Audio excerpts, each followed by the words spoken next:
A very good evening and namaskar to all. My name is Shiv Tripathi. I am honorary education editor of Blitz India Media. We have this evening pleasure of hosting Professor Dr. Ernst von Kimakowitz, who is a pioneering scholar on humanism in business, which deals with the ethics, responsibility, and connects the businesses to the mainstream development. A co-founder of Humanistic Management Network, Geneva, he has contributed to the dissemination of humanistic thoughts across the world. The Humanistic Management Network today has more than 12 chapters across the world with thousands of scholars and volunteers working together. So, in Blitz India Media, we welcome you, Dr. Ernst. A very good evening and a very warm welcome to Blitz India. Thank you very much. First, I must thank you for agreeing to be come here for the interview and sharing your reflections on some of the issues, particularly what India is facing currently. And there are some good news, some positive signs which are happening. So in next 15 to 20 minutes, I would be asking you some of your views about how India should be, what path India should be taking and what type of development should follow in it. Because Blitz is the one and the only sustainable development linked news magazine which is a very, very uniquely positioned, which talks of development journalism, not of a conventional journalism.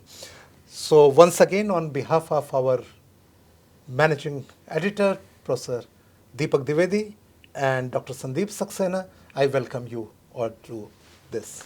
Thank you. It's an enormous pleasure to be here with you, and I very much look forward to our conversation. First question I would like to start with. Recently, you would have heard you were there in India a couple of months back, and then this time you are visiting. There are a lot of talks going on India's development agenda, what we call Viksit Bharat, or India as a developed country by 2047. What do you think that what type of unique opportunities this Viksit Bharat presents, and looking, because you are expert in the global economy, the global development and humanistic way of development. So how you see that this India's development is unique, if I can say, and also what opportunities is bring for the different groups within India. So what are your thoughts? I mean, first of all, my thoughts are that I have been coming to India now for, I think, 15 years roughly, and the progress and the speed and the quality of the development that I've been observing is simply impressive. I'm stunned every time I'm coming back. I see new things, improvements. I see an agility and an activity regarding development that is impressive and that is hard to find anywhere else in the world. So that is the starting point. So when we're talking about the 2047 development agenda going forward, I think there has been a tremendous job already done by the current government in promoting and in forwarding development for today already, and you're only getting started. So in my view, the 2047 agenda is ambitious, but who would you be if not setting out ambitious goals? So you have to be ambitious in these things. I think it is very good to aim high, to motivate people, and the question now, in my view, is twofold. On one side, how do you get a sufficient amount of people from all walks of life on board with this? You need working people, you need social, all kinds of social stratas involved.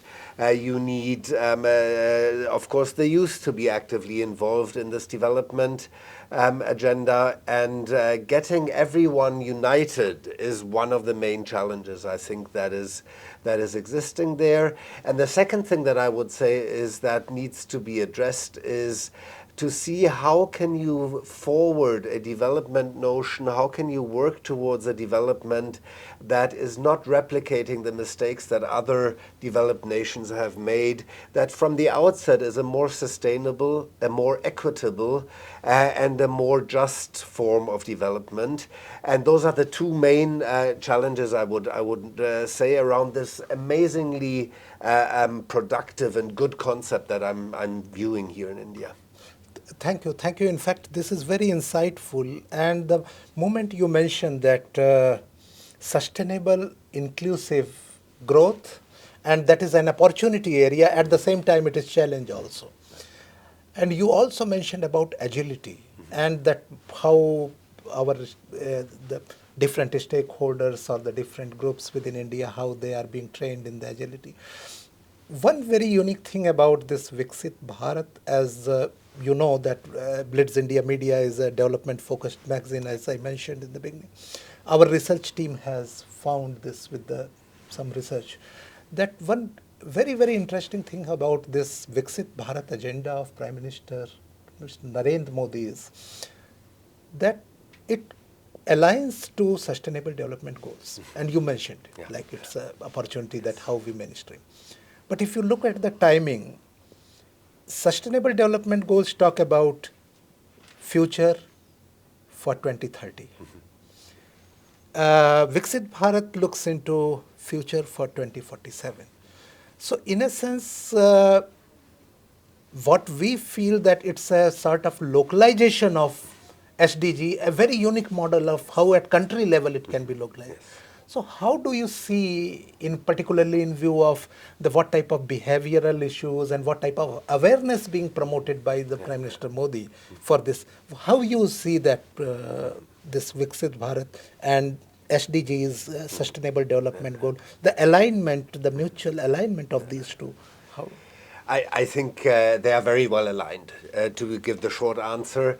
Overall, I think the leadership that we find from the Prime Minister on this alignment of the Sustainable Development Goals, a global, broad agenda agreed by nearly 200 countries in the world, focusing on what really matters to people in development, and uniting that and contextualizing that for India in such a productive way.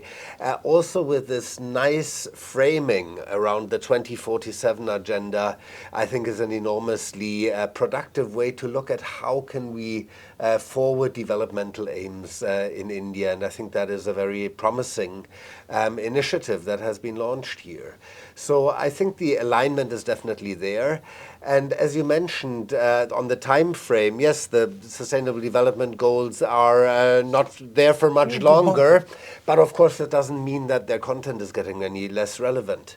Of course, if the development goals, if the Sustainable Development Goals are only the framing of the United Nations for development for a few more years, that doesn't mean that after that a healthy environment is not important anymore. It doesn't mean that after that vibrant communities are not important anymore. It doesn't mean that after that responsible businesses that create and consume in a sustainable manner isn't important anymore. So we need not worry about the lifespan. I think these things last longer and stay relevant, and certainly within 2047 these will be important drivers and important anchors to think about how can you progress on the development agenda.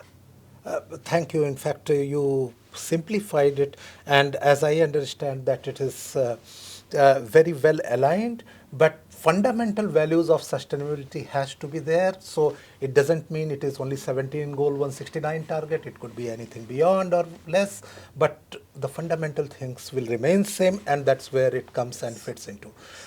Now, you mentioned about something about the youths, and India is known as youngest country in the world with the potential to produce or provide the human capital, human talent to entire world for certain competencies. So now there are two things, like one is for sustainable development of the country, and at the same time how to train the our youths so that they can cater to the global economy. Yes.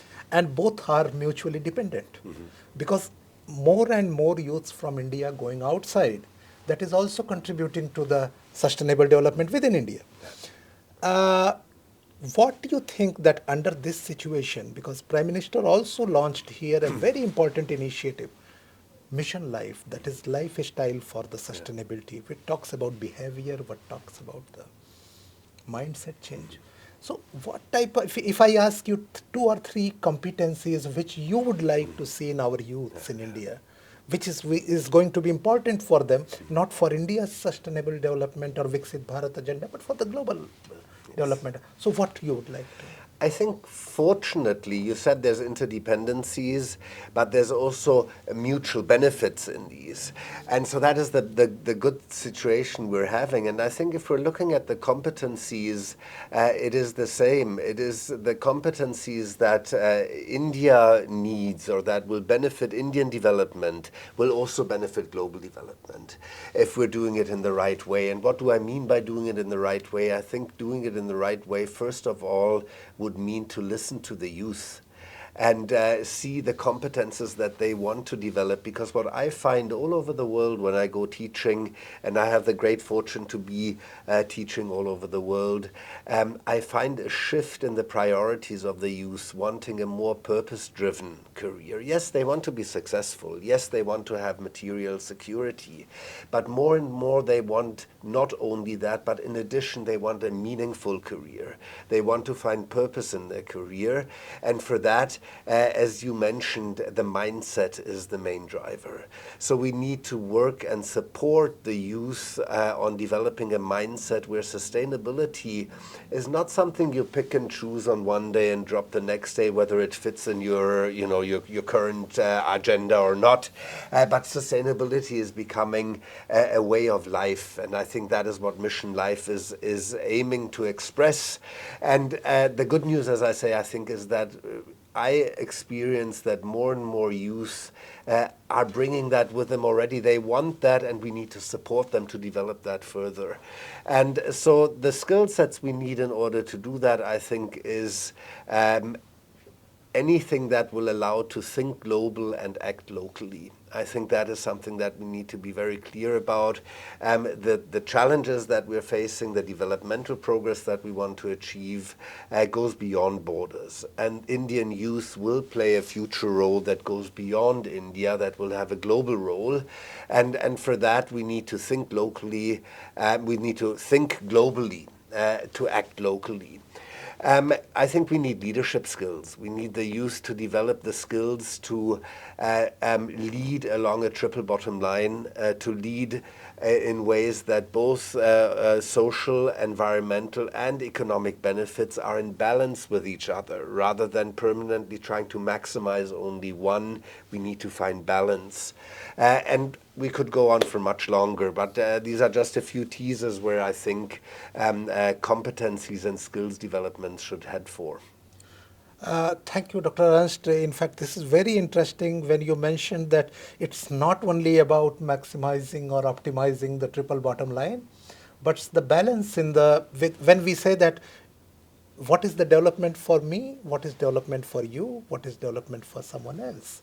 So how we balance this, and this is somewhere will play a more important role for the youths. So they have to come out of this transactional mentality, if I understand it correctly, that today I gain something, today my GDP is growing, today my company is going, today my... So rather we have to think that how we can benefit or impact humanity at large. Yes. So, as the Prime Minister says so often, we're one family. World is one family. Vasudhaiva Kutumbakam, he says. World is one family. And that's amazing. Now, to promote this, we have one challenge. If you look into the conventional education system, which talks of universities, institutions, a programmed structure, credits, and all this, and students study, they learn in a very programmed environment. The day they enter to the campus, they are thinking of when I am going to graduate, then what is going to be next, and how I am going to be employable. So their motivation is transactional. And you are saying that we can grow or we have an opportunity when we move beyond this transaction. So what type of interventions you would like to suggest? Well, I think to some degree we need to be careful that we're not creating a self-fulfilling prophecy here. Maybe we are underestimating the willingness and the capacity of students to want to learn. To want to gain competences and skills that go beyond a graduation or a certificate or a credits that they will get. And I will give you one concrete example. In a course that I've run in Switzerland, I have designed the course in a way that the grading was happening in the very first part of the course. We had a block seminar of 1 week together. The grading was done on the second day. And then the learning began. So this was an amazing experience for me also, where I've thought this is a big risk you're entering here. On day 2, you're giving the grades for a 5-day course. For 3 days, they're not going to show up. They're not going to do anything anymore. They got their grades in the pocket and done. They came back. They were active. They were participating. And they were thankful afterwards, saying, good thing we got this formal stuff out of the way so that we could start to learn afterwards and not just fulfill requirements and tick boxes in order to get a certain grade. This is just one isolated example, but I think you're absolutely right that we are, as educators, I think we tend to focus too much on the formal aspects, and we should focus more on the learning, on promoting learning environments, on empowering students to learn, on respecting the autonomy of the learner, and also put a little more trust into the youth that they actually do want to learn something. They're not only there because of the credit, they're not only there because of the degree.